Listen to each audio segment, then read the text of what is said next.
Zachary K. Hubbard, Josh Young, Megadeth, Gematria, Illuminati, Secret Society, Chaos Code, Prophecy, Saturn Cult, 27 Club, latest Geek Project.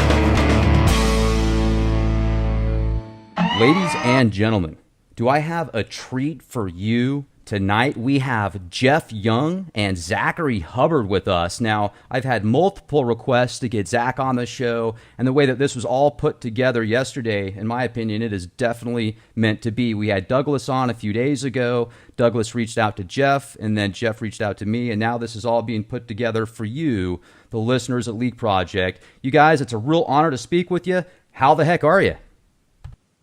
Doing great. This is Jeff, and I'm quite festive. Zach and I just did a radio show last evening on Music Without Boundaries, so I think we're all warmed up for you this morning. Great. You know, I just got done listening to that interview, and it was almost 3 hours, and I was just on edge the entire time. You guys definitely have a way to present information to the table. Now, Zach, I found out about you a few months ago because I was getting requests to have you on the show. And I listened to some of your work, and the way that you broke down names to numbers and symbology and patterns, I find that quite incredible. You've definitely got a knack for that. Jeff, if you would, real quick also for our audience, you were with Megadeth for a while, huge fan, and please give our listeners just a little taste into what your life was like back then and where you're at now. Well, the most appropriate thing for our discussion, related to Megadeth is if your truth-seeking listeners want to just Google the Megadeth discography and look at the album covers, because there's a ton of predictive programming there. And if you start with the album covers and then you want to dive deeper into the lyrics, all the way back to Peace Sells But Who's Buying, So Far So Good So What, the album I played on, Vic Rattlehead on the cover looks quite akin to how we're seeing the police dressing in their new UN One World Order police garb as of late, and all the way through their latest album, Dystopia, which is totally 1984 Orwellian. But, just from an experiential standpoint,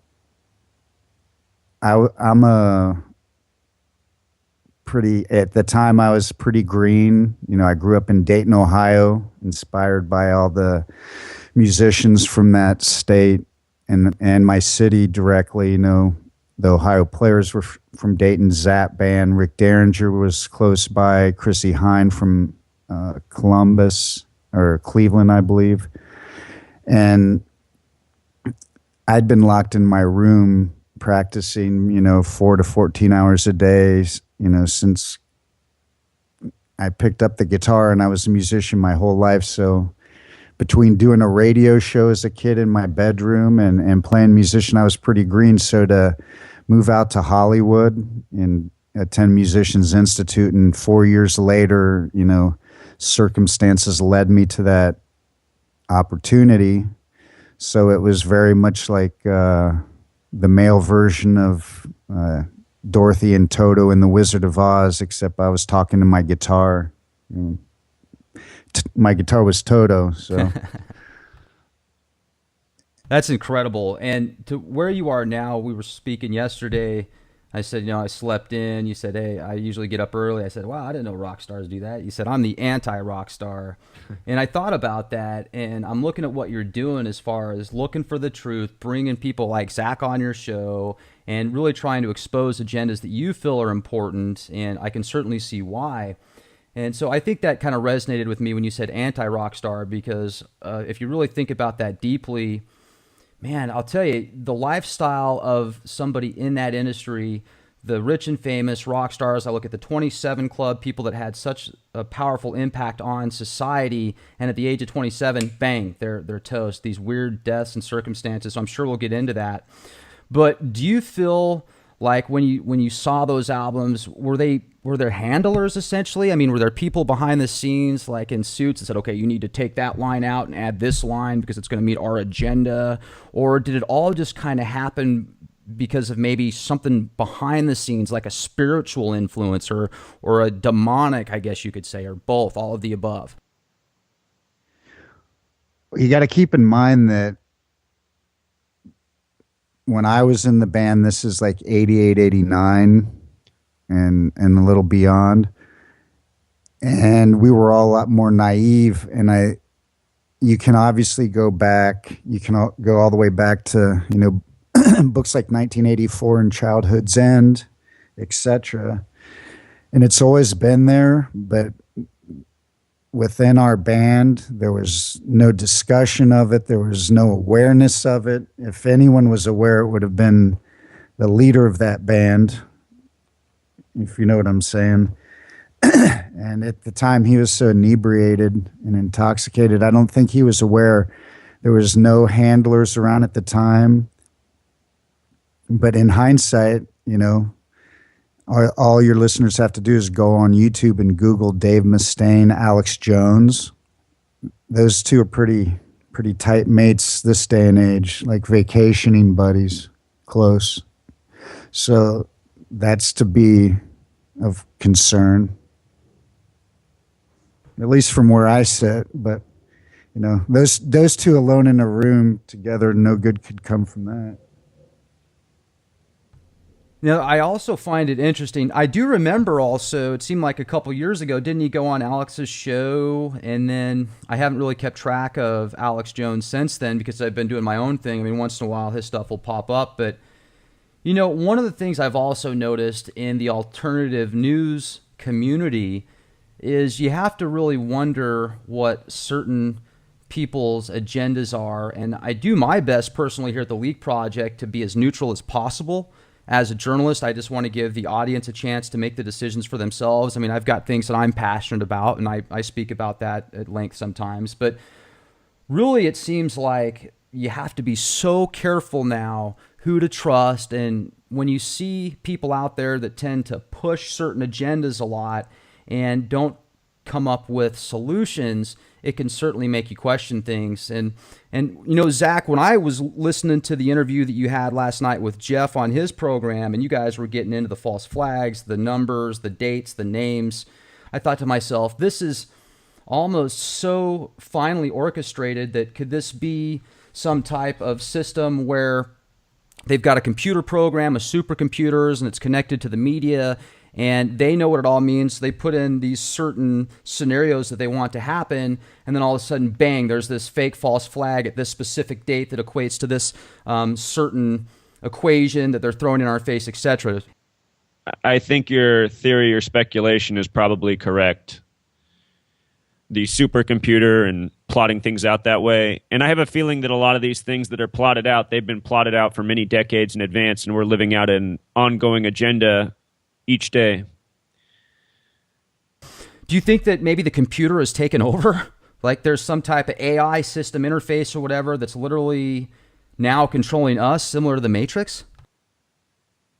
Sure, it very well could be. I mean, that's what the movie essentially Space Odyssey 2001 was, that came out in 1968, the same year 911 was made the national emergency dialing code, the same year World Trade Center construction began, same year George W. Bush graduated from Yale in Skull and Bones, same year MLK was assassinated, Bobby Kennedy.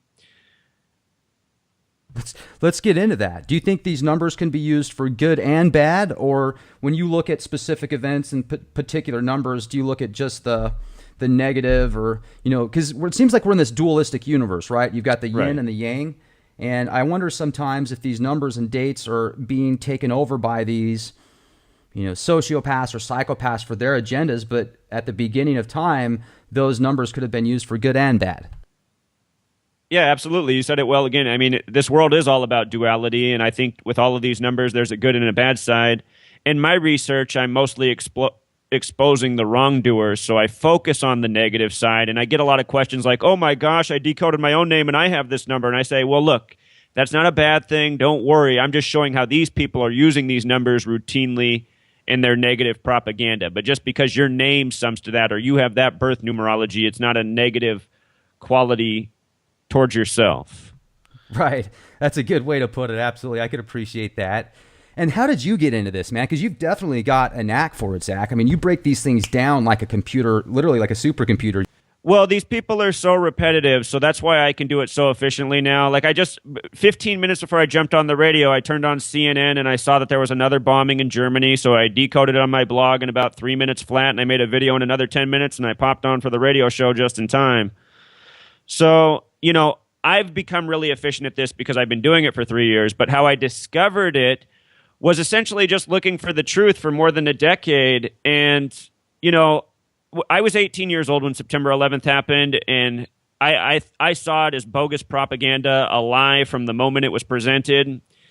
And ever since that day, I've been trying to figure out what the truth is of our media. Because even before September 11th happened, I didn't like the media. I saw it as negative, as fear-mongering, as something not worth watching. All you were going to get from it is some anxiety at best, worried about some new illness or threat out there.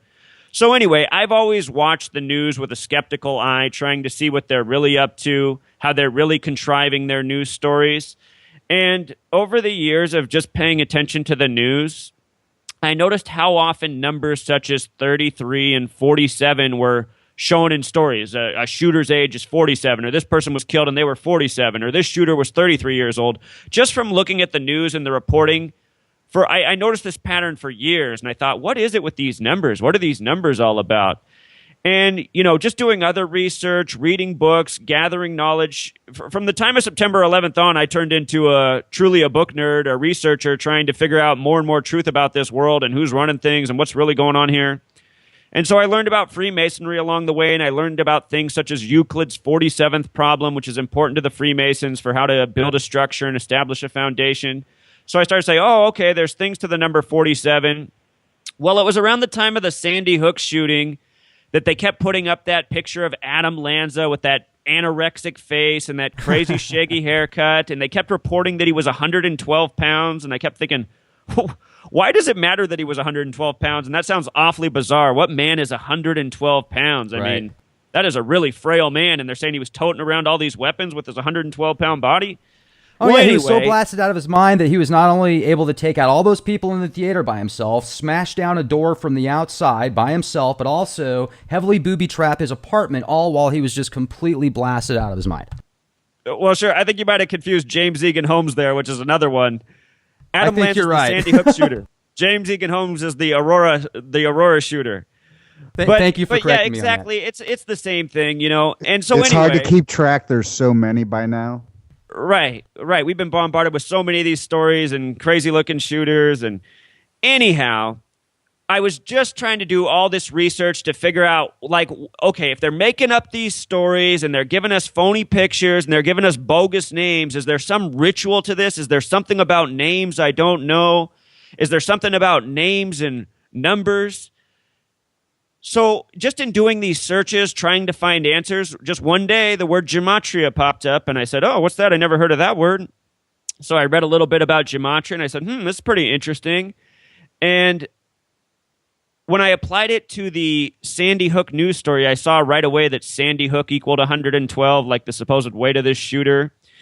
And so I read a little bit more about 112, and I saw that 112 was the alt dialing code for 911, and I thought, that's interesting, 911, 112, the nation that had September 11th.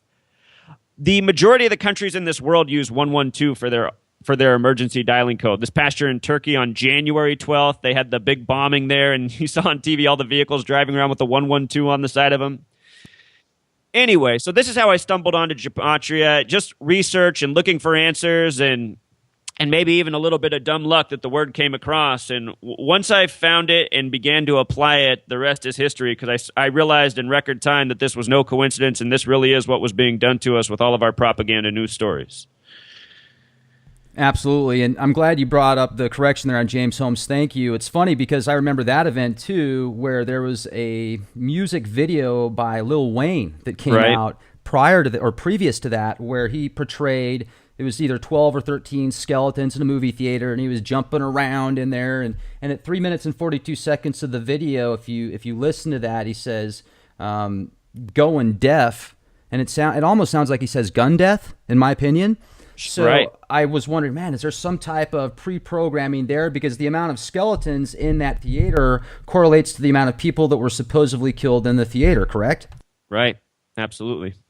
And that's how they do it. I mean, they're running the show. They run entertainment, they run media, they run government, and they love to give us their predictive programming for what they're going to do next. Jeff, do you think that this is done also to create some type of energy, that maybe there's some type of force that literally feeds off of it, similar to a battery getting charged in the electric socket? They, quote unquote, for sure feed off negativity. It's an energetic thing. I mean, everything is energy. And one of their favorite things is tears and sorrow. That's why they love to portray that and award that with Oscars in their films. And that's why they love to shove it all over their televisions, the idiot box. For programming. Mm-hmm. It's a weapon. The TV is a weapon. And we, you know, I mean, I'm sure we'll get into the police and the useless military industrial complex, but in their eyes, and this is what folks don't get, is, and it's stated and signed off on by, you know, the powers that be, we're enemies of the state, and whatever they got to do, whatever the means. And that's where the Luciferianism comes in, because that, I mean, what that is at the end of the day is it's ego and narcissism on full blast on steroids, right? Well, and when you say they, it seems like there's obviously a very small percentage that controls the majority of the events that take place. I've broken down, there's literally 6 corporations that control over 90% of the media, the television, like you said, the programming.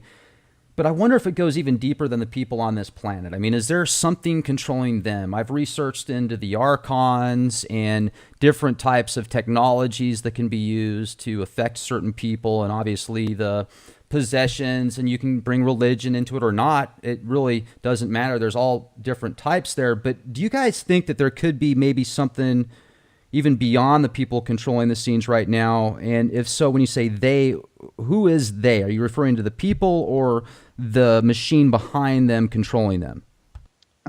When I say they, I'm talking shadow government, and who we don't want to forget, because I've been studying this, and Zach, you even mentioned this a few videos ago, and I was happy to see you mention that.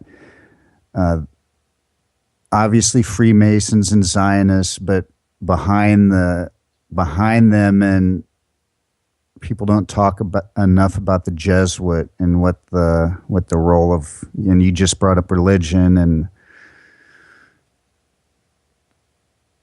right there, those three, you know, who else could it be? You know, it's like Zach said on the show last night, you can point fingers every which way, and they all end up pointing in those 3 directions. And again, look, if you want to find out who they are, find out who you can't talk about. Now, Zach, are you looking at it that way as well, or would you add another level to that also, or is that just kind of too woo-woo to think about that outside of those 3 realms? Well, to me, nothing's too woo-woo to think about. We, the people of this world, are living in the dark. We've been lied to our whole lives. And it's entirely possible that there's some sort of greater power, greater influence, possibly from even outside of this world, that truly is in control of the ship, if you will. When you ask who is they, the word they has a major clue in it. The word they has the same gematria as Freemasonry. They sums to 58, like Freemasonry, like calendar, like Gregorian, like secret society. For those who missed my interview last night with Jeff, I talked about how the Freemason Lodge right next to the Burlington Mall where the shooting happened on Friday evening, how it's on Warner Street, and Warner Street equals 58, just like Freemasonry, just like secret society, right where the lodge is. So who they is very clear. It is the Freemasons. But is there something, you know, that's of a higher power even above the Freemasons? It's entirely possible, because at the end of the day, it seems that the people who are ruling over us have absolutely no care for humanity. And, it's just, it's, if they are human, it would be something to find out how they became to be as evil and sick and as tyrannical as they are. So are they something other than human? Possibly. I want to just illustrate a point here or highlight something Zach said, because folks might know he's in Seattle. So he was, you were 50 miles and you went to the mall, and then you ended up, okay, the mall's closed down. Let me go check out the local Freemason Lodge. So we can talk more about that, because you found some major clues that link back to 9/11 on your little field trip that probably surprised even you, huh? Yeah, absolutely. We can talk about that. The firm that built the World Trade Centers on September 11th, or not on September 11th, the firm that built the World Trade Centers that came crashing down on September 11th, that firm was out of Seattle, Washington, which is just south of Burlington by about 50 miles. And I mentioned at the beginning of the show, 1968 was the year, 33 years before 2001. Remember, false flag in Gematria equals 33. 1968, there's a plaque on this lodge up in Burlington that was put there on the date 1968, May 18th, a date that's written 18/5 in most parts of the world. And 18/5 is a lot like the number 185. World Trade Center in Gematria sums to 185. Just after September 11th, 2001, the movie came out, the cartoon Monsters, Inc., which is about a group of monsters who rule over humanity by needlessly scaring them because they need to harness the negative energy from them. The motto in that film is "We scare because we care," which sums to 185, just like World Trade Center. Early in that film, when the lineup of monsters are coming out onto the work floor, you see the big clock behind them, and the hands are right on 9 and 11. That movie is littered with references to 9/11. Anyhow, the plaque up in the lodge, which was put there May 18th, 1968, that was a date with 110 numerology. The World Trade Centers were 110 stories tall. The name Osama bin Laden in Gematria sums to 110. So does the name Rockefeller, and it was David Rockefeller who proposed the World Trade Center project, and it was Nelson Rockefeller, his cousin, who was the governor, the 49th governor of New York at the time, who approved the project. Twin Towers in Gematria sums to 49, so it's interesting that the 49th governor approved the project. For those who aren't familiar with my work, Revelation is the book of prophecy from the end of the Bible. New York's establishment date syncs up with the numbers of Revelation. Revelation also has Gematria 49. The Freemasons who rule over this world, who really are the one world order, they work from the book of prophecy. And this lodge up in Washington State, Washington also equals 49 like Revelation, named after the first president. Washington equals 49, Twin Towers 49, the firm that built the World Trade Centers from Seattle. The date of the plaque, May 18th, 1968, it had 110 numerology. We talked about how the stories are 110, the buildings were 110 stories tall. It was also a date with a life lesson number of 47, and 47 is the number of foundation for the Freemasons.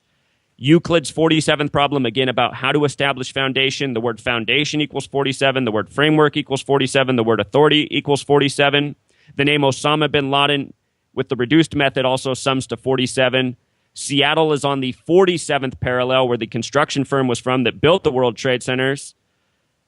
Seattle, its landmark, the Space Needle, has a rotating restaurant that does a full rotation every 47 minutes. The word time also equals 47, very important number. The firm that built the World Trade Centers from Seattle, and likely having Freemason connections to somebody up in that lodge in Burlington, the firm that built the World Trade Centers, their name in Gematria sums to 156. And the number 911, 911, is the 156th prime number. If you write out 33 as a word, it sums to 156. Those towers existed from August of 68 to September 2001, 33 years and a month. Again, false flag also sums to 33. The point is, the Freemasons, they are a network. They are working together in secret, plotting against us. The World Trade Center, the firm that built those towers, they knew that those buildings were built to be demolished. Maybe not everybody in the construction company, but the people who are at the top of the company who accepted the contract. The point is, these people are doing everything by the same numbers all throughout history. The towers fell down 33 years after their construction. The mall attack in Burlington came exactly 33 days after the establishment date anniversary of the lodge in Burlington, which is August 21st. From August 21st to September 23rd, 33 days. And quick point about the shooting that just happened in Burlington. It happened in a Macy's store. I said the night of the shooting, I said, watch, they're going to arrest the shooter tomorrow by the numbers, because the day that they arrested him was exactly 61 days before the upcoming Thanksgiving holiday, where the Macy's Day Parade happens. Macy's in Gematria sums to 61, and the shooter was arrested 61 days before the parade. Plus, they even ended up saying he was Turkish. Think about Thanksgiving, Turkey Day. Here's what else you need to know about Thanksgiving in this shooting. Washington is the 42nd state named after George Washington, who was born on the Old World calendar, which was still in play when the nation began. On that calendar, George Washington was born on the 42nd day of the year. The word Freemason equals 42. The small way, the word Freemason equals 96, the big way. Macy, the singular, also sums to 42. If you take the numbers that divide into 42 and add them together, they sum to 96. The word Freemason's 42, the small way, 96, the big way. The word Thanksgiving is 96. And if you look up the story of the original pilgrims that supposedly came over here, they left Plymouth on September 6th, 9/6. Supposedly the story as we're told. The entire story of Thanksgiving is by the numbers because our entire nation's history is by the numbers when you learn this language of numerology and gematria. Also, the day of the shooting in Washington at Burlington, it was September 23rd, 2016, which is New Year's Day on the French Republican calendar, the calendar that came out of the French Revolution. R.H. Macy, who the Macy's stores are named after, he died in history March 29th. He died on the date in the year 1877, and he died in Paris, France. He died in Paris, France. Now we get the Macy's shooting on the French Republican New Year, 139 years after his death. Freemasonry sums to 58 the small way, 139 the big way. The shooting also came exactly 139 days before the governor of Washington's birthday, Jay Inslee, and that's not a coincidence. As I show in all of my research, all of these shootings, these bombings, they're always synced up with the mayors and the governors of the states. And this just goes to show how well scripted out this Freemason network is. They have people in place that need to be there with the right birthdays. You know, it is amazing when you look at what they've done. And you have to realize the reason this has been accomplished is because they have been working by this code for at the very least, the last 500 years, likely for thousands of years. So these are old Freemason practices. It's the reason they have everything lined up the way we do. It's the reason we're on the nonsensical calendar system that we're on, the Gregorian calendar, which makes no sense. You learn about Gematria, you start to figure out why there's 28 days in February. The word Gregorian sums to the same thing as calendar, the same thing as Freemasonry. And again, it is the Freemasons who built this world around us. So I just shared a lot of information there. Hand it back over to the host. That's some pretty powerful stuff, Zach. And I was listening to you speak with Jeff at Jeff Young's Music Without Boundaries from that show last night, and you were touching on a bunch of other numbers as well. I heard you talk about the number 93. I know that Aleister Crowley oftentimes would say that because it is the sum of do what thou wilt, and there's a whole bunch of different. We could do a multitude of podcasts just on what that means, but I think that I even went further into that specific number and found out people were using the term do what thou will as long as you don't hurt anybody. I did some research, and before Crowley was ever even born, many, many years before that, pagans would say do what thou will as long as you hurt no one, or as long as you hurt none. and that number came to the same, or that came to the same number as well, 93. So it just, once again, it seems like you can have something that has a good purpose at one point in time, but then somebody gets all this power and recognition, and because the way the system works, he takes that saying and just skews it a little bit, takes out the "as long as you hurt none," right? And leaves in just "do what thou wilt." And then it seems like, once again, they can take something that has good intentions and turn it into bad. But 93 was the plane that was also supposedly went into the towers. And there's a lot of symbology and numerology behind that number also. Absolutely. Let's talk about 93 for a second for your listeners. So the lodge in Burlington is lodge number 93. 93 is the number of Thelema, the occult religion where they greet each other with 93 and they say goodbye by saying 93. 93 is the number for Saturn, and Saturn is the keeper of time. And in this world, they tell us the sun is 93 million miles away. The sun is truly the keeper of time for us. The sun dictates time. Science tells us the sun is 93 million miles away. The word Saturn equals 93. And this month, September 29th, for the first time, there's a new scientific holiday. It's called Galactic Tick Day. And the purpose of the scientific holiday, brand new this year, is to celebrate the sun's journey around the Milky Way galaxy. And if you read the article, they'll give you all this hogwash about why they picked the date September 29th. The truth is, they picked that date because it's the day that leaves 93 days left in the year. The number connected to Saturn, the number that is supposed to be the distance from Earth to the sun, 93 million miles. And this year, September 29th, 2016, is also a date with 54 numerology. The word sun, S-U-N, in Gematria sums to 54. All throughout history, this pairing of 54 and 93. In this recent Burlington shooting, they said that the shooter was captured in Oak Harbor, Washington, which means that somehow he escaped the shooting and got on a ferry boat, which is completely impossible. Anyhow, where he was arrested, Oak Harbor, Washington, sums to 93. And it's no coincidence. This lodge is behind this false flag, thus the tribute to 93 where they captured the shooter by the numbers. And all throughout history, 93 has been important in propaganda. You know, we just had the Marine Marathon bombing the other weekend on September 17th in New Jersey. Of course, a Marine Marathon not long after the Boston Marathon bombing. They said that the bomb went off in New Jersey at the marathon for the Marines at 9:30 in the morning. By the way, the word Marine equals 33, so does boardwalk, so does false flag, and the bomb went off in a trash can on the boardwalk, supposedly. Well, they showed that the boardwalk was burned down again. That boardwalk's had a history of trouble. Anyhow, the Boston Marathon bombing in Gematria sums to 93, just like propaganda. And they said that the bombers were the Tsarnaev brothers. The younger brother, the one who survived, they said the other one was killed in a shootout.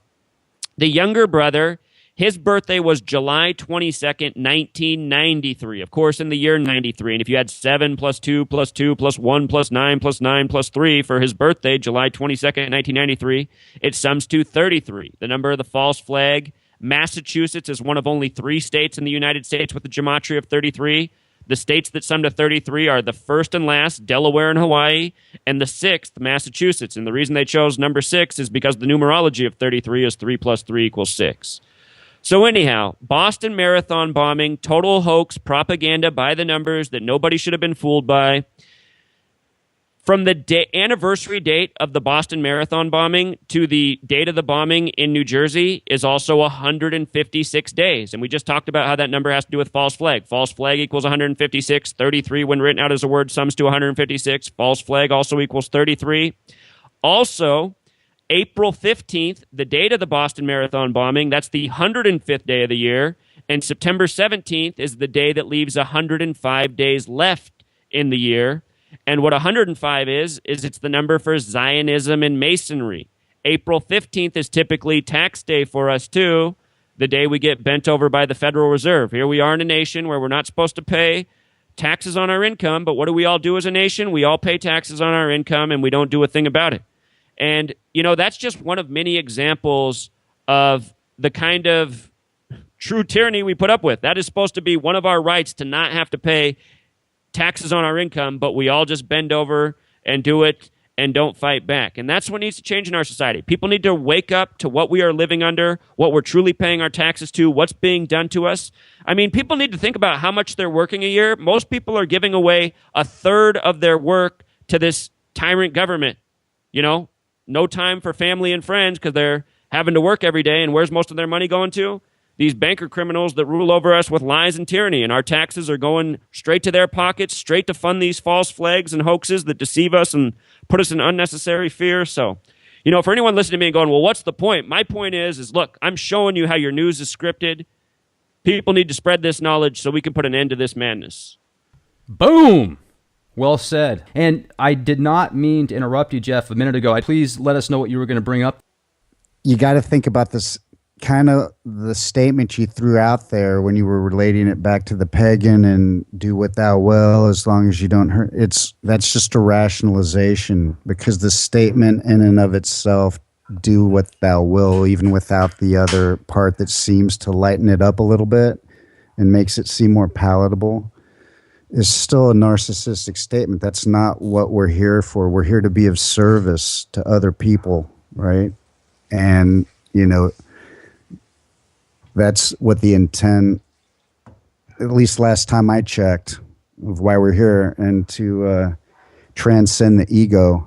And that statement, I mean, paganism isn't a good thing as far as I've researched. And there's a lot of people, you know, trying to rationalize their way out of things that they want to, you know, make a little more palatable. So that was the only thing I wanted to bring up. No, I appreciate that, and I can certainly, you know, what you're saying is very honorable to want to, you know, evolve and help others. I think that that's a part of the spiritual journey and evolution. If it's just all about you, well, you know, that you're going to digress eventually. If it's all about you, you might think you're on top of the world for a while, but you have to have those personal relationships, and certainly it's a law of cause and effect. You get what you put out there. So, but at the same time, you have to care about yourself. You can't be too selfless. It's a balance thing, and I appreciate you bringing that up to us, because that is really important. If some people look at do what thou will is, you know, do what your will is, what your purpose is, but if it's referred to as do what thou wilt, that, in my opinion, is more of like what you just said, do whatever you want. So it's just those little manipulations of words and even letters there that they can just change the whole thing. And now I'm telling you, Zach, what you're talking about is reminded me of the film that came out with Ryan Reynolds called Chaos Theory, where this guy is just by the book. Everything that he does is at a certain time. He allots a specific amount of time to go do Y, go do X, etc. And somebody plays a joke on him by changing the clock a little bit. I don't know. Have you seen this film? I haven't, but now I want to check it out. Oh, you'll love it. So somebody goes and changes the clock just by a couple of minutes, and it literally just turns his life upside down. I mean, it almost causes a divorce and all these other crazy things happen in his life. So what I'm wondering is, the way you're breaking everything down like this, if people can learn these patterns, you know, you could start a change by just changing the patterns and not even having to do anything in a harmful or violent manner. I mean, if you literally just change that clock a couple of minutes, boom, let the universe take care of the rest and enjoy the ride. And that might be what we need to do. Yeah, another great movie on this topic it's called Knowing. Knowing. It stars Nicolas Cage. It came out, I forget, a few years ago. Classic. Yeah, that movie begins early in the movie. He's looking through a telescope with his son, and they're looking at Saturn. They're talking about Saturn through the telescope, and the word knowing has that gematria of 93, just like Saturn. And for anyone who hasn't seen the film, what it's about is 50 years before the present time, a young student puts in a time capsule a piece of paper with all these numbers written down in a sequence. And Nicolas Cage plays the part of an MIT professor who's the father of the son who gets this piece of paper out of the time capsule 50 years after it's been placed there. And he starts looking at this piece of paper, trying to figure out what this child wrote down with all these numbers. And the first thing he notices is in this document is these number sequence that lines up perfectly with September 11th. It has the date of the attack, the number of the people killed, and the coordinates of the attack, the parallel and the meridian. And from there, what he realizes is this document was 50 years of predictions for what, or actually it was more than 50 years, it's like 100 years of predictions for tragedies that are going to happen in the world on the date they're going to happen, the number of people that are going to die, and where it's going to happen. And again, knowing equals 93, Saturn equals 93, 93 is the keeper of time, the powers that be, the Freemasons, they operate by this code. September 11th, on that day, the first plane to hit the big buildings that look like massive 11s. 11's the master number in numerology. New York's the 11th state. The first plane to hit the towers was flight AA11. Of course, A is the first letter. AA is 11, so 1111. Hits the big buildings that look like big 11s in the 11th state. On the day that leaves 111 days left in the year, New York in Gematria equals 111. The next plane to hit the other tower supposedly hit at 9:03 a.m. The first plane to hit, flight AA11, hit floors 93 through 99 in the official report. So 93 through 99, 9:03 a.m. And then, of course, that day there was also flight 93 of 33 passengers that crashed in Pennsylvania. The fourth plane that day was Flight 77 that hit the 77-foot tall Pentagon on the 77th meridian, which runs through Washington, D.C., exactly 77 minutes after taking off. If you look at the 9/11 Commission report, it says the plane, Flight 77, took off at 8:20 and crashed at 9:37, which is 77 minutes later. And again, it's the numerical code that these people are operating by. September 11th is words. Sums 277, one of the chief architects of September 11th was Paul Wolfowitz. Paul Wolfowitz began working for the Pentagon in 77. He's the one who wrote the document called the Project for a New American Century, a new Pearl Harbor. He said that the United States of America needed a new Pearl Harbor for a new foreign and domestic agenda for the new century. September 11th, 2001 was New Year's Day of the Coptic calendar, the old world Christian calendar, the day that some people say is the real birthday of Jesus, September 11th. So, you start to realize what these people do throughout history. They work off multiple calendars. They love the New Year's Day, just like how we got the Burlington shooting on New Year's Day of the French Republican calendar as a tribute to the death of R.H. Macy, who died in Paris, France. Again, like you said, if people can learn to recognize just some of these numbers, they'll see the pattern all throughout history. The night of the Burlington shooting, I got off the radio doing another interview with the station in Denver, and I taught that audience entirely about the number 74. And I said, if you learn to recognize the number 74, it's probably the one that you'll see coded the most in these events. And as soon as I got off the radio interview, there was the shooting at Cascade Mall in Burlington. Cascade Mall equals 74. With regards to New York and September 11th, New York's on the 74th meridian. The word Masonic equals 74, occult 74, Jewish 74, holiday 74, Independence Day 74. Very important number to this nation's history, and it is the reason that our birthday is 7/4, July 4th. Also, I'm thinking about this system, and if you take it to the top level of the calendar itself that was, I guess you could say, ushered into this specific era, control the calendar, control the people. Control the language, right. It's all about control. You can integrate everything and package it together, and then specific people that are initiated can know what to look for. But, also at the same time, I know many awesome people that have different lifestyles, a part of different societies, like the Rosicrucians and people that are Freemasons and people that are part of specific orders. I think it really boils down to the person themselves. And sometimes I hear people and they'll make a comment like, well, those guys are just lower level. And maybe as far as the initiation process, as far as into that program they are, but they're definitely, I wouldn't say they're at a lower level just because they don't have that kind of knowledge. I mean, I think we give some people too much credit oftentimes. And if you read the Nag Hammadi treaties, they talk about these archons, how they kind of control the world essentially behind the scenes where we can't see it. And I don't necessarily say I agree with that 100%, but symbolically I can see it where we give so much power and control over to people sometimes and just like are so submissive, even though they continue to do the things that they do. People continue to accept it. And, like if you look at the vaccines and what's put in the vaccines, it's talk about weapons of mass destruction thrown in plain sight. That's a whole other episode also. But I think that maybe if we could reach out to the people that are a part of these societies and say, look, there's a few people that have different clearances levels above you because they've been a part of these networks or they were born into it. You know, if enough people wake up to this, they're going to say, look, we're not going to accept this. We're not going to give you all our power. And they'll do it themselves. They'll break off. And do you think that maybe that would be a good way to break this system of control, is to reach out to people that are a part of those communities? Absolutely. I did that in the video I put out dedicated to the lodge up in Burlington, because I said it. I mean, if you're part of this Freemason network, what you don't realize is you're being used as a front to legitimize something that's not legitimate. Most people think Freemasonry is just a community, secret society that most men can become a part of and, you know, participate in whatever they do behind their windowless buildings. And for the most part, I think most people who are involved in the Freemasonry, they're not really up to anything too nefarious, but there's people within each lodge that are in the positions of knowing. For example, Burlington Lodge number 93, there might be only one man connected to that lodge that knows the relationship between what was going on with that lodge and the shooting in Burlington.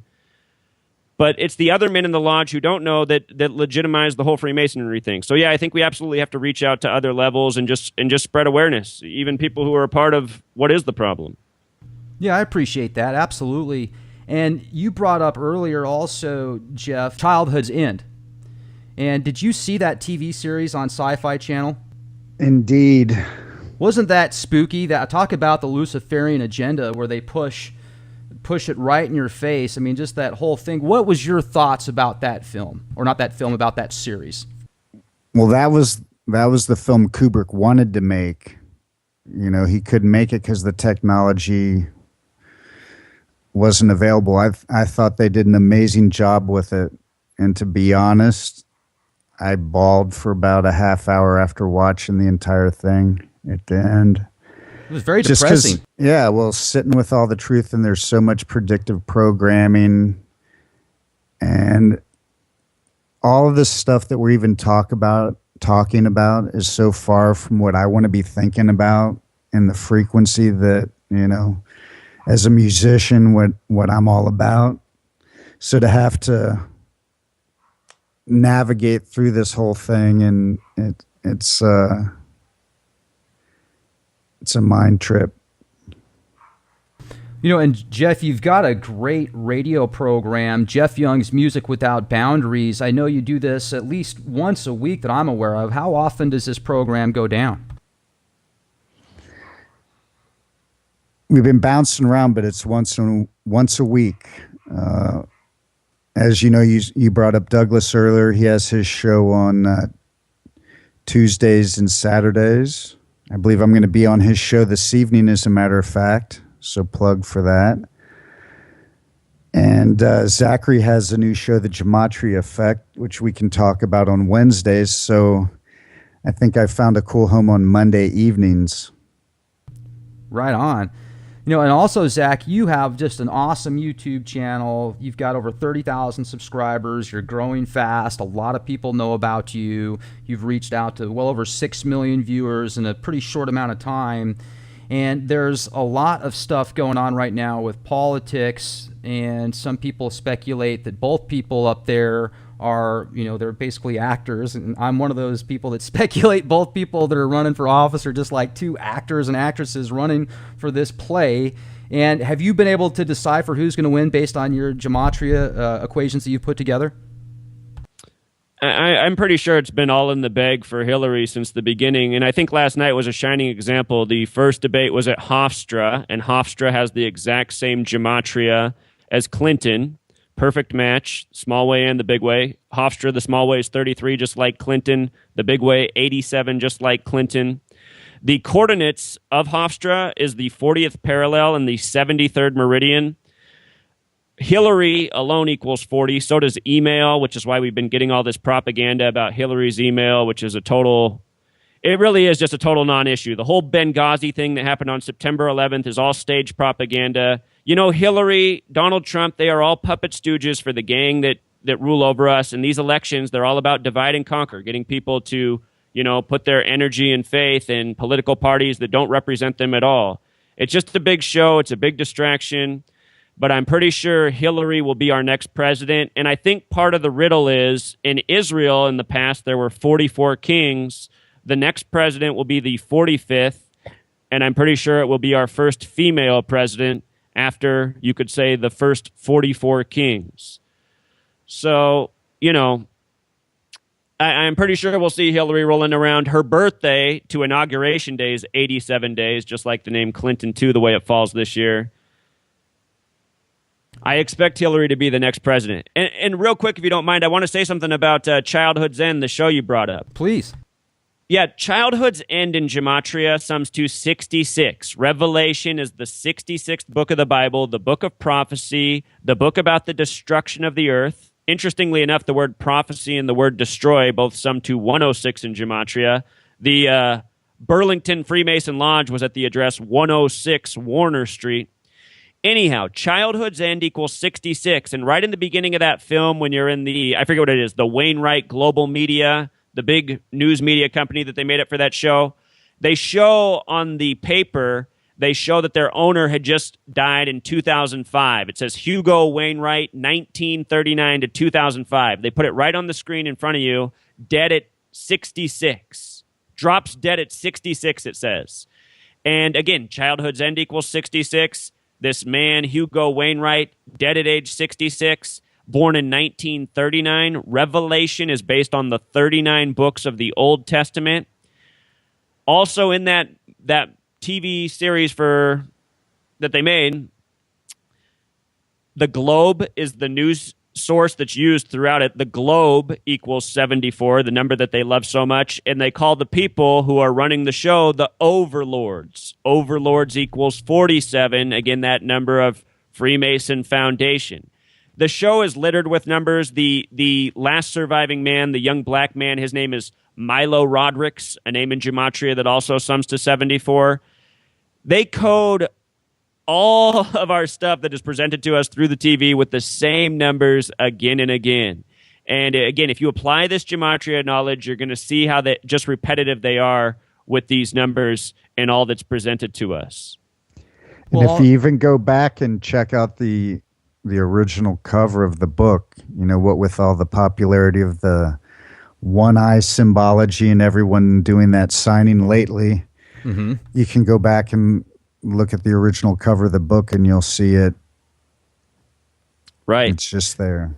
Right. Also, I forgot to mention Karelin, the angel, the devil, whatever you want to call him in that show that comes down, the name Karelin equals 33, that other number of Freemason obsession. If you write out 33 as a word, it also sums to 66, like Childhood's End. Very special numbers to the gang. Well, in Childhood's End, it potentially shows these overlords getting rid of all disease and making everything kumbaya on the planet. And then all of a sudden after that, many years later, they just decided to take all the children and blow it up. I mean, oh yeah, everything's great. Oh, by the way, we're going to take your kids and blow the shit out of your planet. You don't have any soul, so what do you think about that? I mean, it's retarded. I can see it from a mile away, and I know that we're getting close to an hour here, so maybe I could just ask a few more questions because I know you have limited time, but you're definitely blowing my mind, and I appreciate that. Can I ask you guys just a few more quick questions? Absolutely. I'm not in a rush.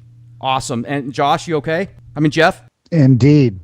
Last night, Zach called me Jeff, Josh, anything with the J, Jess. Sweet. I was like, oops. That's an opportunity for me to give my reverbnation.com/Jeff, not Jess Young. Bingo. Much appreciated, Jeff. And I just want to say, too, that where I was going with this is there's a couple other numbers that I've seen in a lot of Hollywood films and TV shows. 23. Even Jim Carrey came out in a movie, 23, where he went completely crazy finding that number. I don't know if you guys have seen that film. I've seen it. Yeah, that movie is a mocking of the truth. There's this scene where they're explaining how the word pink equals 23, and they give this really complex description of how pink equals 23. Well, pink really does equal 23 in Gematria, but it's very simple. P is the 16th letter. 1 plus 6 becomes 7. I is the 9th letter, so I is 9. N's the 14th letter. 1 plus 4 becomes 5. K is the 11th letter. 1 plus 1 becomes 2. If you add up pink, 7 plus 9 plus 5 plus 2 sums to 23. And that film is one of these films that's introducing the truth to people, but doing it in sort of a mocking, ridiculous fashion. Last year, about this time, we heard about the death of Jim Carrey's girlfriend. Do you remember this story? Jim Carrey's I girlfriend sure died do. about a year ago. Absolutely. And I don't have the research fresh in front of me right now, but all throughout that movie, I wish I had it in front. There's so many things in that movie. Isn't that, I forget, I haven't watched the movie in a while. I think like the thing is he finds out he murders his girlfriend or something. Anyway, her name is coded in numbers all over that film. So I almost feel that story last year about his girlfriend was a tribute to the film. And if they really murdered this woman, if she really died, it might have been a sick ritual sacrifice, truly in tribute to the film, the number 23. And the thing about the number 23 is it has a connection to Satan through Gematria and also to the word death. If you write out 23 as a word, it sums to 163, which is the 38th prime number. And the word death equals 38. All throughout history, so many celebrities have died by the number 38. This is something I've been talking about on Jeff's show for more than a year. And then earlier this year, his friend died by this number, former drummer from Megadeth.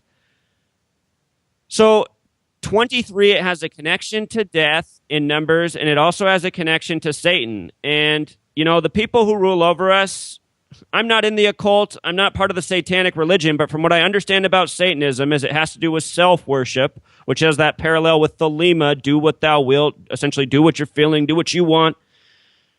The people who rule over us, it's clear that they operate by this kind of code, that it's all about them and other people are secondary. And it really does seem that this world is full of ritual sacrifice and connections to people who are in high places, from government officials to actors to athletes to musicians. So that's what I can tell you about the number 23 right now. I wish I had I remember the girlfriend's name now. It was Cathriona White. I wish I had all my notes in front of me, but yeah, her whole death was very bizarre and very much connected to the movie The Number 23. Do you think that there was something sinister connected to the death of Nick? Jeff, how well did you know Nick?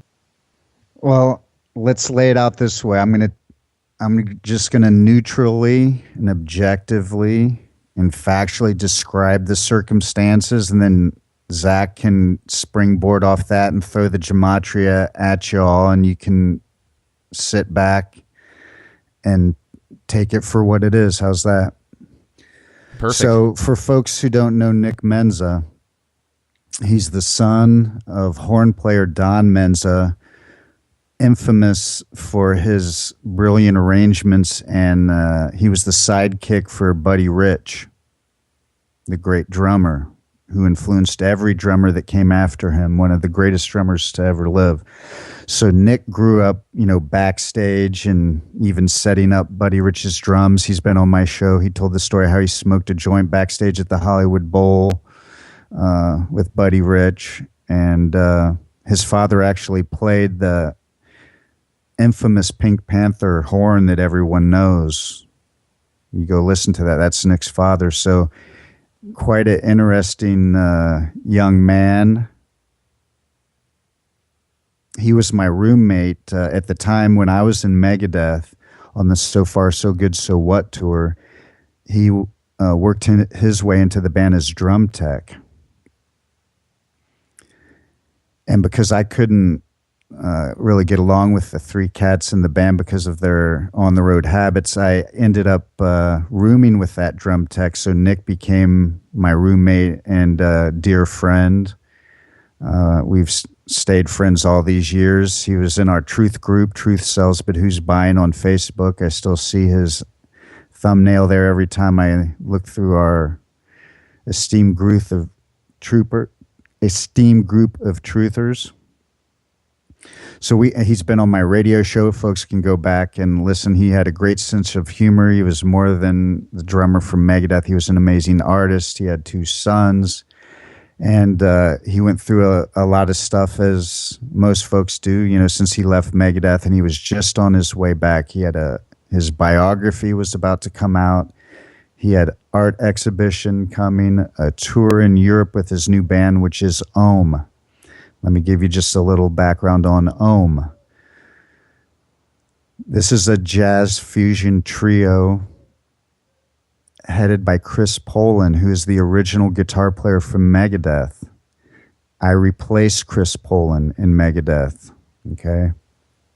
Chris played on the first 2 Megadeth albums. I was on the third.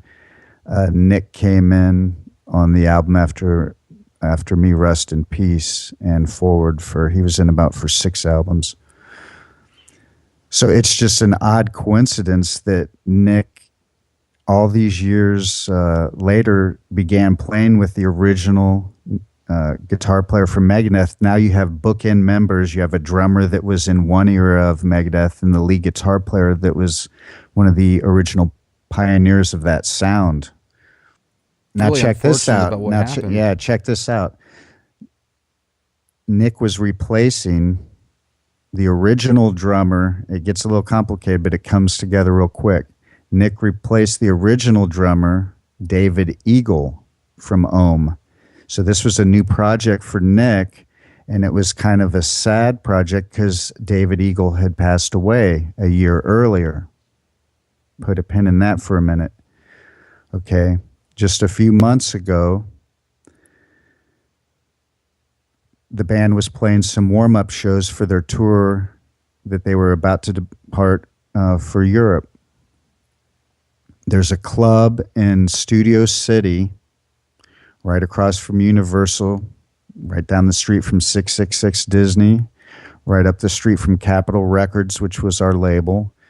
It's a world-famous jazz club called the Baked Potato, where you literally go there and they have a menu of designer baked potatoes and you watch jazz. It's like kind of like the Comedy Store, the Improv, where these musicians go to test their acts out, and everyone from Alan Holsworth to Steve Lukather to Scott Henderson to Ohm, and Ohm pretty much became one of the house bands because they were so popular and experimental. For those looking for a benchmark, they were kind of like Mahavishnu, John McLaughlin meets Jeff Beck meets Alan Holsworth.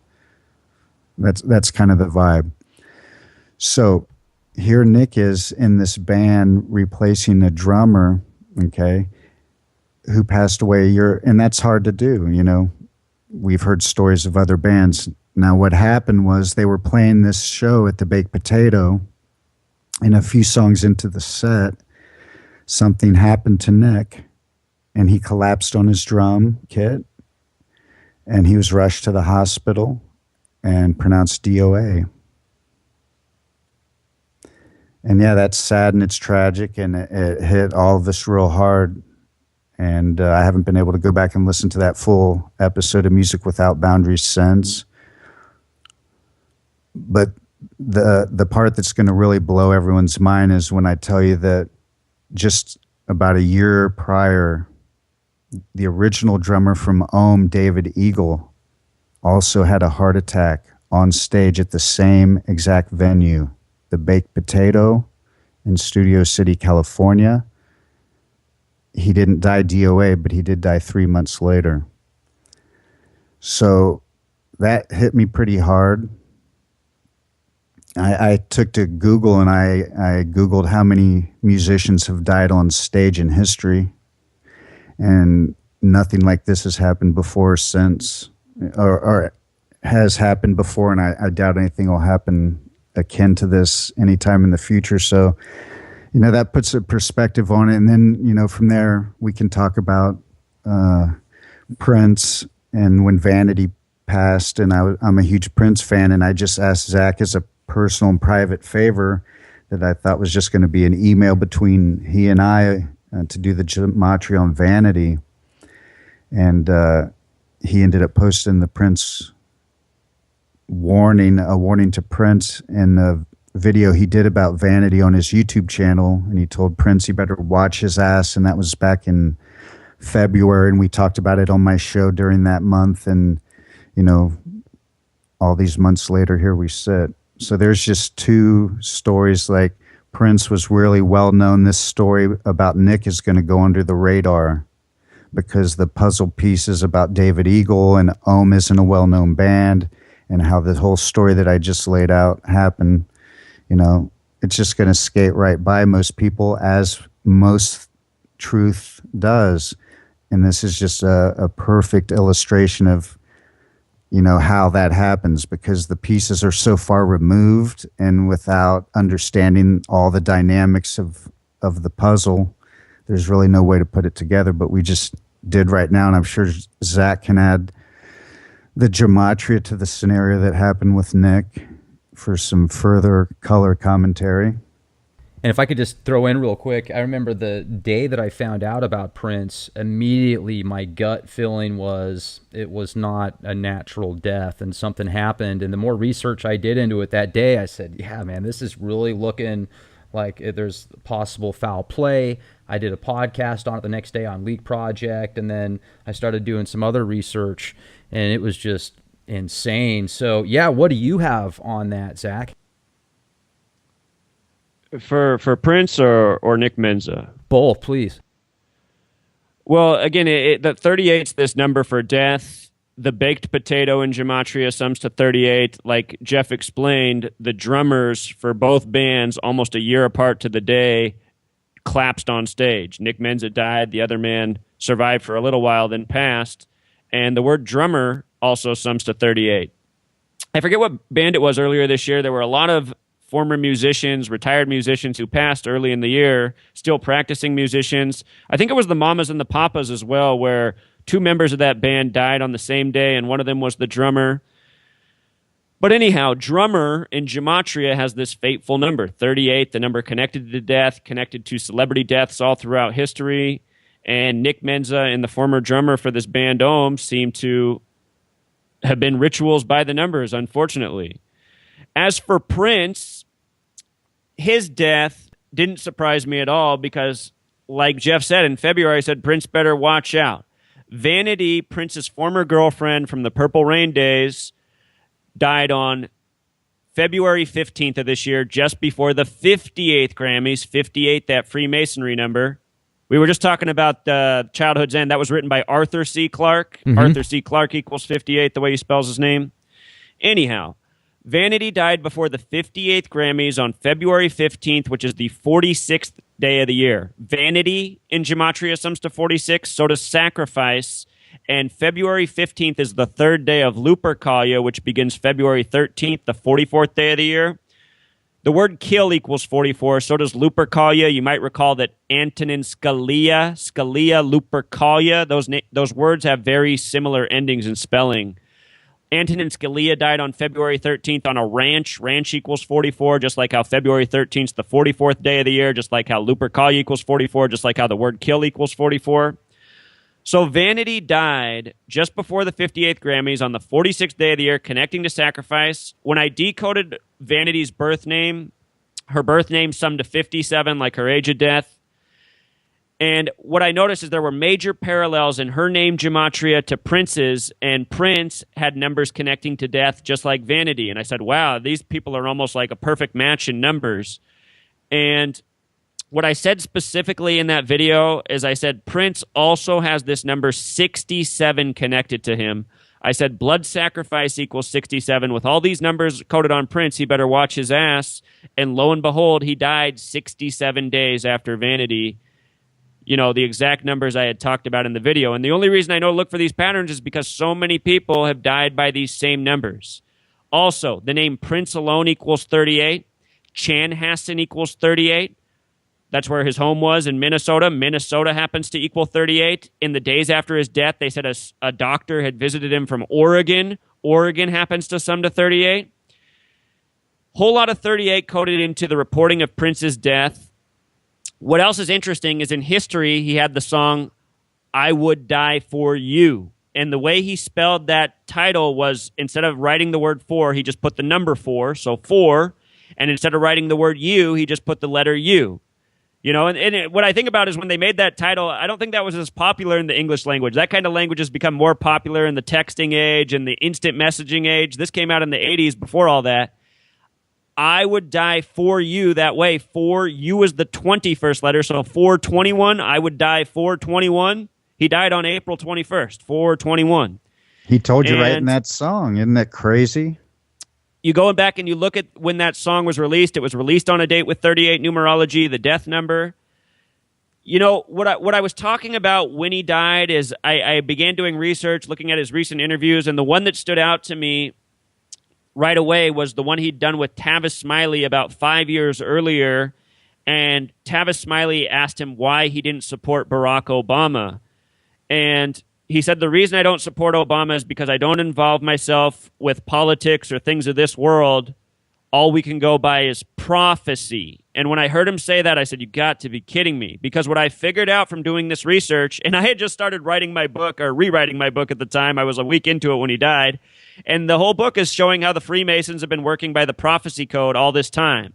So when I heard that interview and him talking about how all we can go by is prophecy, I noticed how the day of his death, ESPN all day was talking about how he went to the Warriors basketball game against the Thunder. And so I looked at the box score of that game, the date of that game, and the day he died. And what's so interesting is he went to that game on March 3rd, 3-3. It was in Golden State. Golden State, the Warriors, they're originally from Philadelphia, the city named from Revelation, the book of prophecy. For a little rig sports history, the first time the Warriors went to a championship after they moved from Philadelphia to California, the first team they played was the new team from Philadelphia, the 76ers. Anyway, from the day Prince went to that game, March 3rd, to the day he died, April 21st, was 49 days. And again, Revelation equals 49, which is the book of prophecy. Warriors equals 49. The Warriors are originally from Philadelphia. They won the first basketball championship in the year 1947. And the score of that game that he went to, the Warriors won 121 to 106. Revelation, the small ways, 49, like Warriors. Revelation, the big ways, 121. Warriors, the big ways, also 121. They played the Oklahoma City Thunder twice in that same week. Both games they won with 121 points, which I predicted in advance. You can go back and watch the videos I put out. But anyway, 121 is the number of Revelation. The Thunder lost with 106, which is the number of prophecy. And when you add 121 and 106 together, you get the number 227, which is the 49th prime number, bringing us back to Revelation. Prince died 49 days after that game, saying all we could go by in this world is prophecy. All of this stuff is scripted. Sports are scripted to the point. Anyone who doesn't think sports are scripted that's listening to this, watch my work and see what I'm exposing. Sports are scripted more than just to the point. They're scripted to the stat line. The box scores are scripted. It is amazing how well planned out these games are and executed by the numbers. You are watching a theater performance when you watch professional sports. That's why these people are paid like actors. I got to jump in real quick because if you can figure out the code to these sporting games, you could get a lot of money. You could gamble. You could, go to Vegas. Some people already are. Some of them already are. You can make a lot of money. And it's just like I told people, when the Cavs were down 3-1 and no team has ever come back in the NBA Finals, I said, bet on the Cavs. They're coming back. This is a guarantee. They're going to win this series in Game 7 on the real King James's birthday. It's all by the numbers. And they came back and won. They were the 33rd team to ever try to come back from 3-1. Cleveland's the only city in the league that's to 33. So the only team with 33 Gematria comes back from down 3-1 for the first time in 33 tries. LeBron James, King James, ended up winning it on the real King James's birthday, plus a whole lot more. And a lot of people I won money for because the odds were 20-1 at that point. You bet $10, you made $200.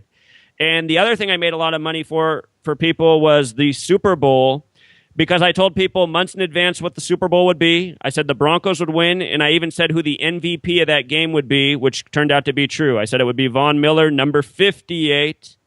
Cam Newton was the 58th quarterback to start in a Super Bowl this last year. And the reason I knew what the Super Bowl would be and who would be the MVP and what the narrative would be is because, again, sports are scripted, and if you know what to look for, you'll recognize what they're doing in the plotting. In the mainstream media right now, they're trying to contrive a race war. The weekend before the Super Bowl, they debuted the new O.J. Simpson show on FX that began with the white Bronco chase. And even before all this happened, I was telling people the symbolism will be the white Bronco versus the Black Panther. Very clear white and black symbolism. Also, the Super Bowl is going to be in San Francisco, not far from Oakland, where the Black Panther Party was established. Oakland equals 58. Huey P. Newton equals 58, who established the Black Panther Party. There was an article in ESPN how the next QB to start in a Super Bowl would be the 58th. And I knew it would be Cam Newton, who shares the same last name as Huey P. Newton, who started the Black Panther Party. Cam Newton literally became the 58th quarterback to start in a Super Bowl this last year. And who won the MVP? Number 58, who was drafted one pick behind him in the same draft.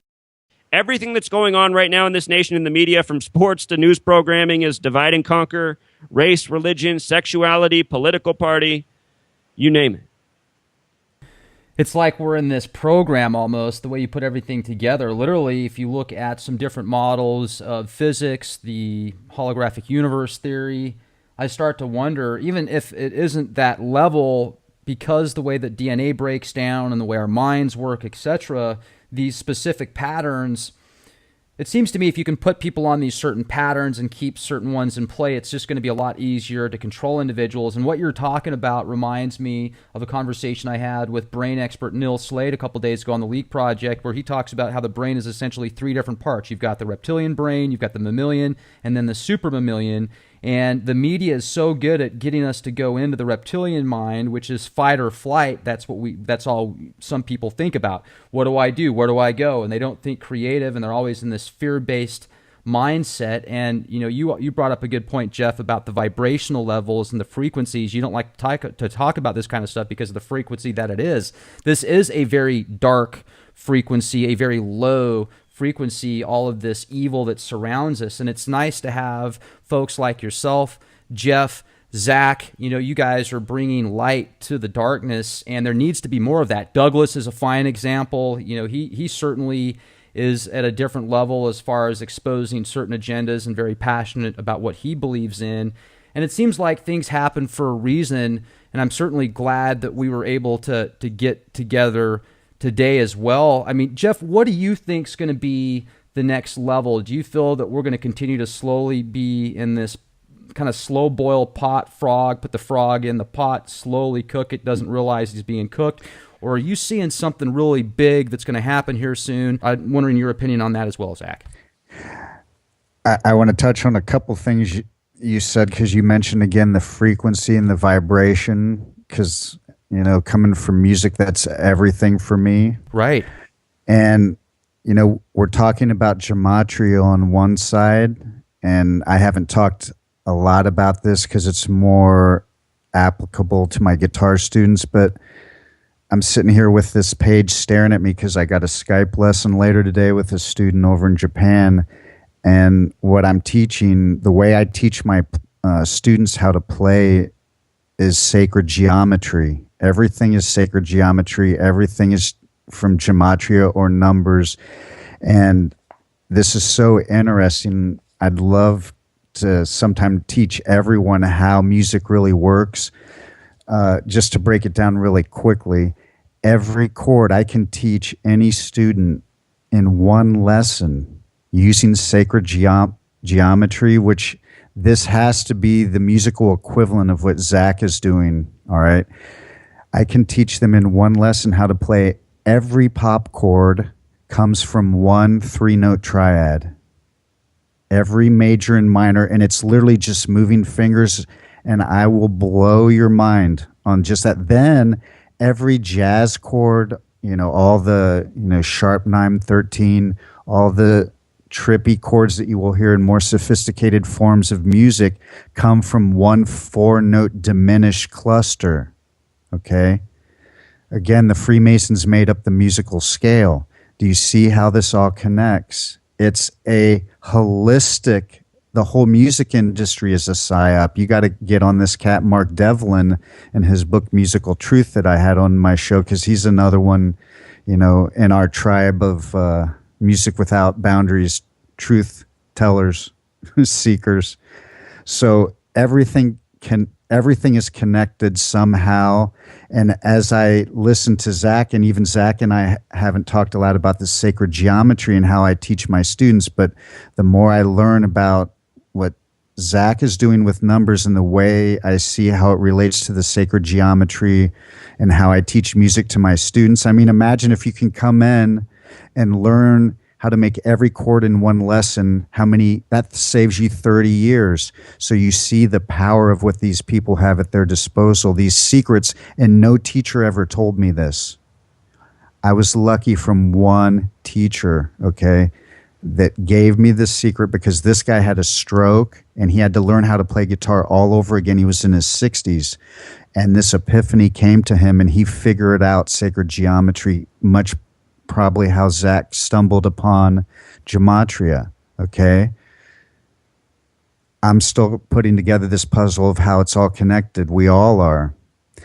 But what I like to bring it down, and I think the most meaningful thing that Zach and I are intent when we go on these shows is, and I can kind of encapsulate a lot of questions that you asked that we didn't even answer about, from the other side, and even when people talk about aliens, my motto on that stuff is, when an alien walks up, or a reptilian walks up and bites my face off or shakes my hand, or God comes up and I have to, reckon with that, I'll deal with that when the time comes.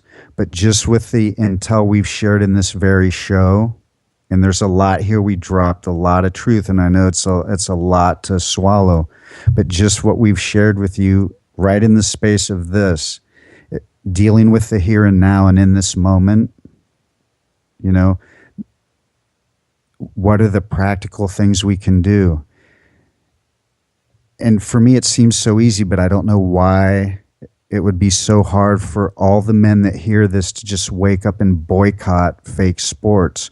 Because just take the merchandising budget alone, okay? For all football, basketball, baseball, cycling, all the way across the board, Olympics, that people are throwing down the toilet. Do you see every dollar that we make, they're taken back through taxes, or they're taken back through their fake exploits that you said a great line on the show, everyone is addicted to everything wrong. Zach, you said in the show last night, and that's the thing, but our fear is even exposing this, and when people hear the gematria and they know the stuff is fake, when people figured out the WWE was fake, and the Sheik and Hulk Hogan and Andre the Giant, they still filled stadiums. But I saw Hulk Hogan bleed, man. That's got to be real. He worked out at the gym in Chatsworth where I worked out. I mean, they're just cats like everybody else, and that's, you see what I'm saying? We got to focus on what we can do and the actions that we can take to immediately, like this week, like right now, if everyone turned off every sporting event and never watched another, never bought another ticket to an event, never patronized that whole arena of exploitation and lies and cheating and corruption.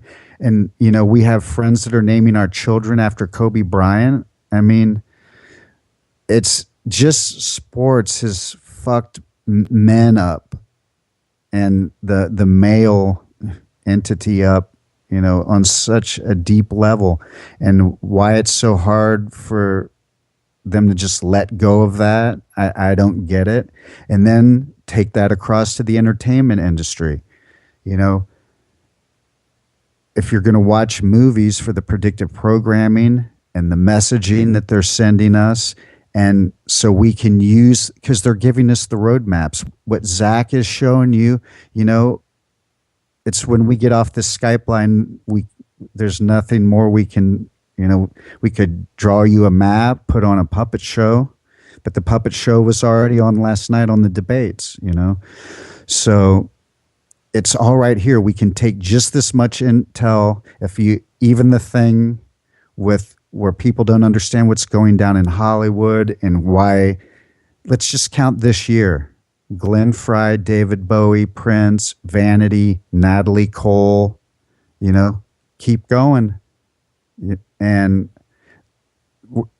all along the sports arena, from where do you start? Kids, are they doing it at the high school level, Zach?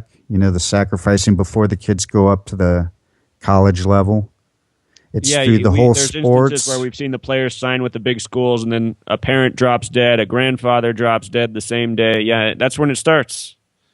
So if it's hard for people to wrap their mind around that, we just gave you two totally juxtaposed, Prince is as huge as they come, and then you've got Nick Menza, that whole story we just laid out for you right there, and then you can go watch Zach's video about it, and he's got videos about Dimebag and John Lennon, who on the same day.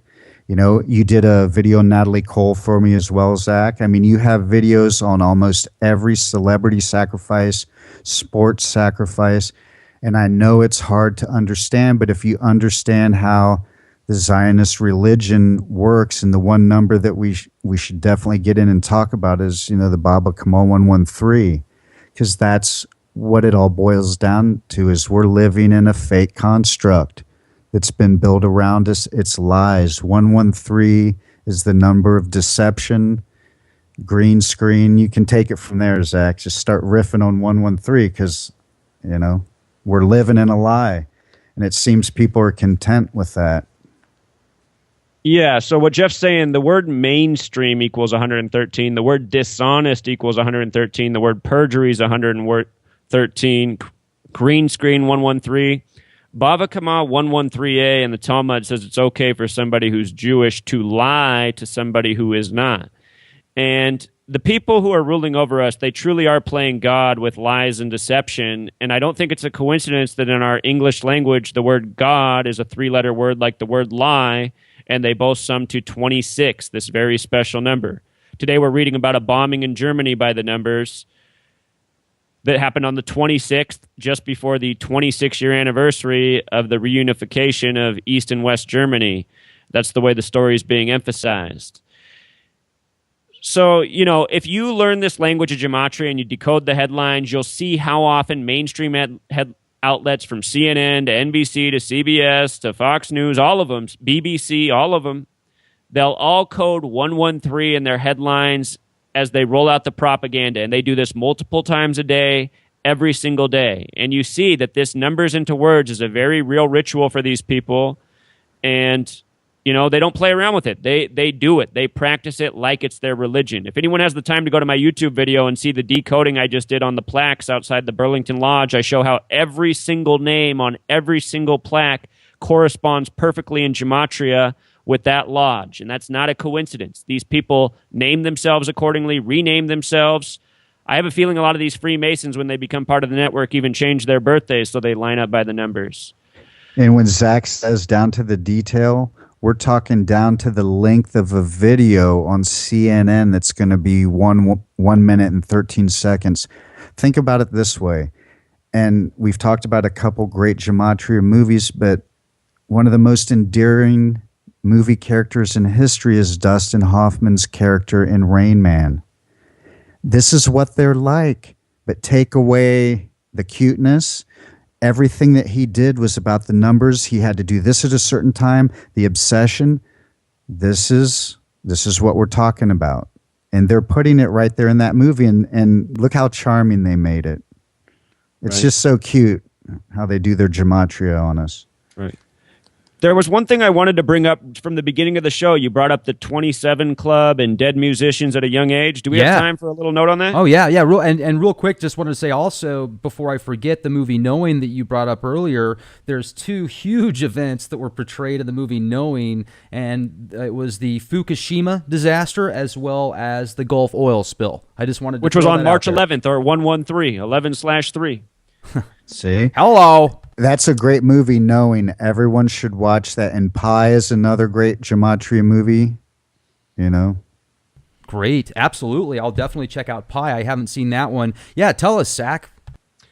Yeah, so just there's a lot I could do on the 27 Club, but I'm just going to do two from my city up here, Seattle, Washington, Jimi Hendrix and Kurt Cobain. Both of these men were born on dates where they had birth numerology of 27. And if you go through the 27 Club and calculate the birth numerology, almost every single person in that club has 27 birth numerology. Jimi Hendrix himself was also born on November 27th, so he was born on the 27th day of the month. Jimi Hendrix died on a date with a life lesson number of 44. The word kill equals 44. Kurt Cobain died exactly 44 days after his 27th birthday. The name Cobain also sums to 44 like kill. For all of the 27 Club, it's the same pattern. Dead by these same numbers, either 38 or 44. And with regards to the numbers 38 and 44, in almost every celebrity sacrifice, suspicious death you hear about, the number 38 or 44 is there. Prince just passed this year on the 44th parallel.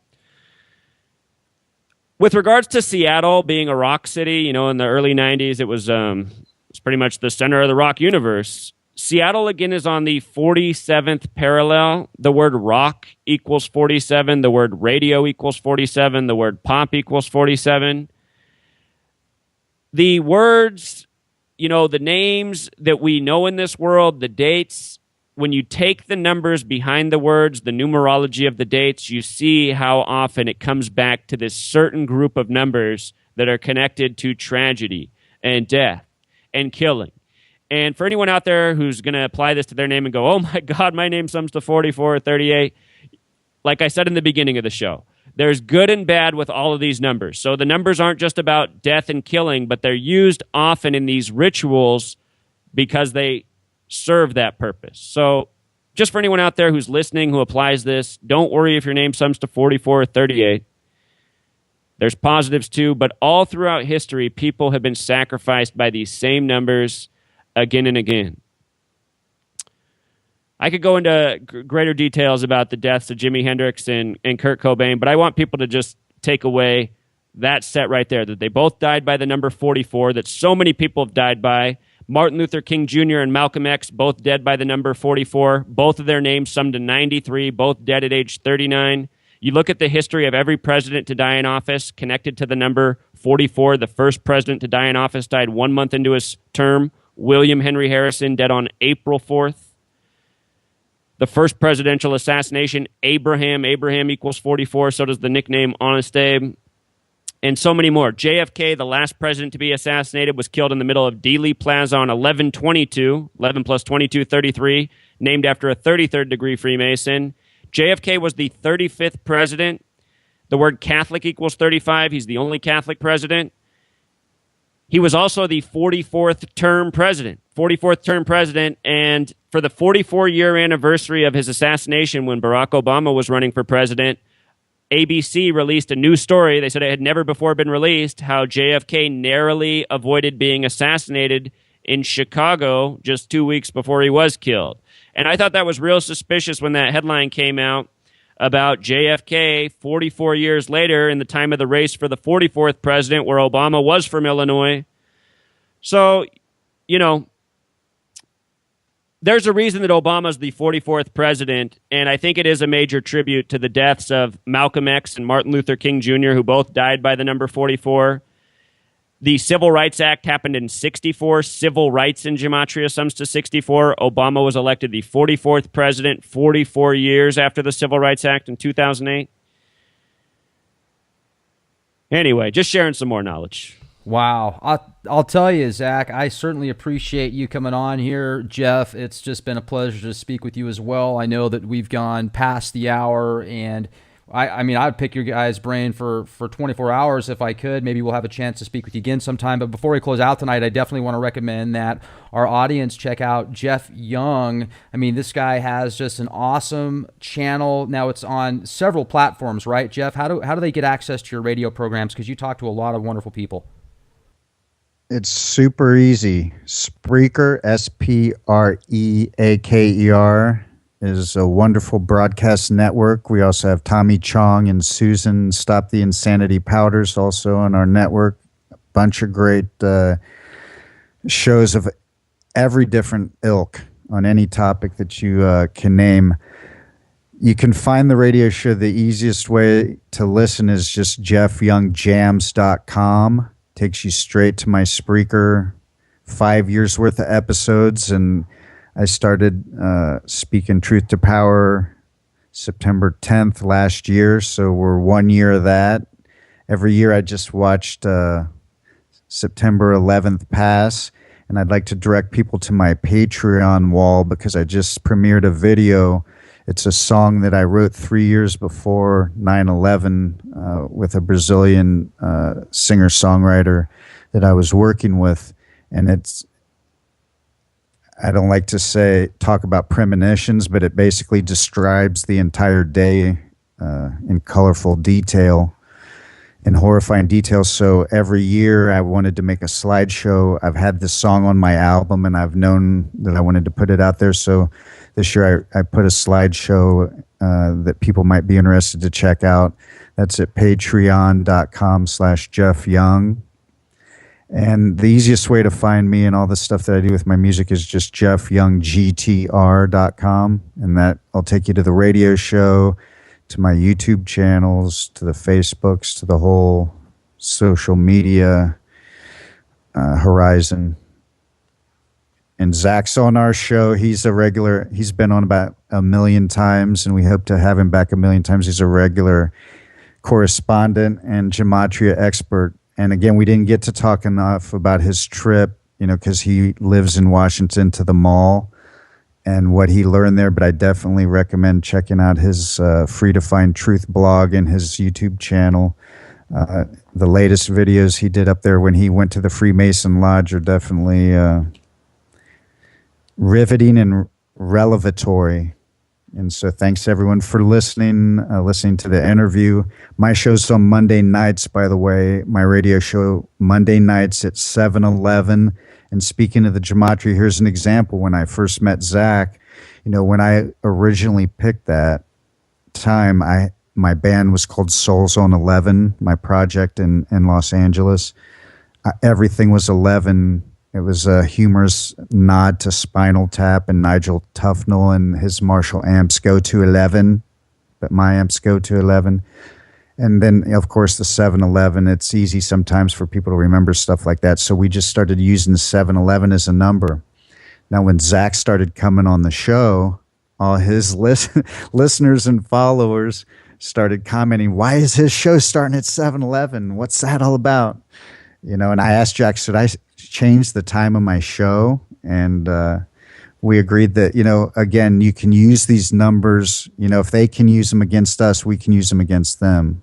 So I kind of use some of the numbers to punk them if I can. And as a matter of fact, if I can give a shout out to subscribe not only to my YouTube channel for my music, Jeff Young Tube on YouTube, but our Music Without Boundaries. I'm about to drop a video. It's called 33 Again and Again and Again and Again. And for the entire, I could have used a 10-minute song. I was going to use the Police Murder by Numbers, but I'll get a copyright strike. So I don't know what music or what I'm going to do, but I've collected a collage of how many times the powers that be put 33 before our eyes.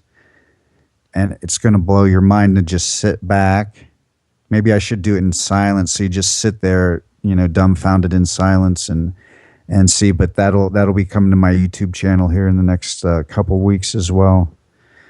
So thanks for having us on your show, and we hope to come back because we could riff like this all day. There's so much, and I know we dropped a lot of intel, but hopefully people listen to a show like this again and again, and they can pick out all the parts. And the last thing to leave you with is we gave a lot of stuff, and the easiest thing is to boycott TV altogether, fake sports, don't support the NWO agenda, and it's easy to see. It's easy to spot when it's out there.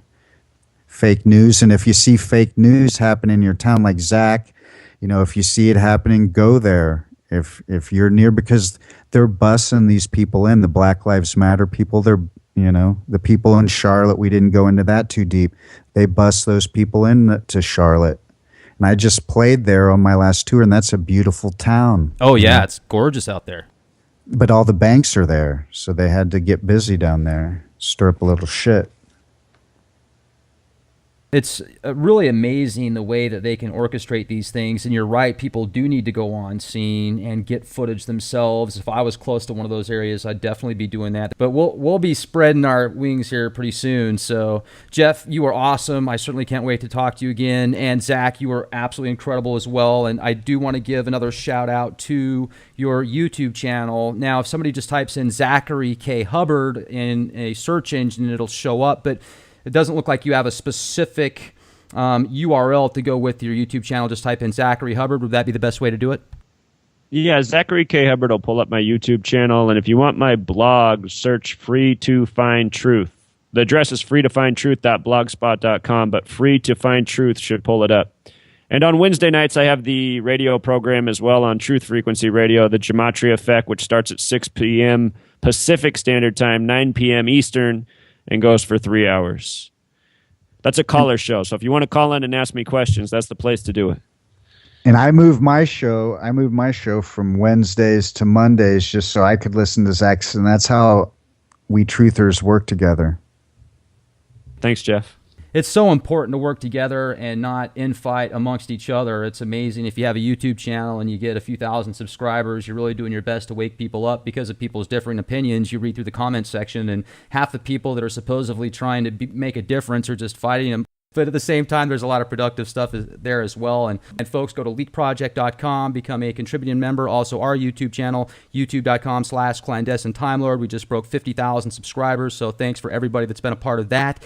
And one last thing I want to leave you with, folks, that have a chance to listen to this podcast. Be the change you want to see. This is Rex Bear. Talk to you soon.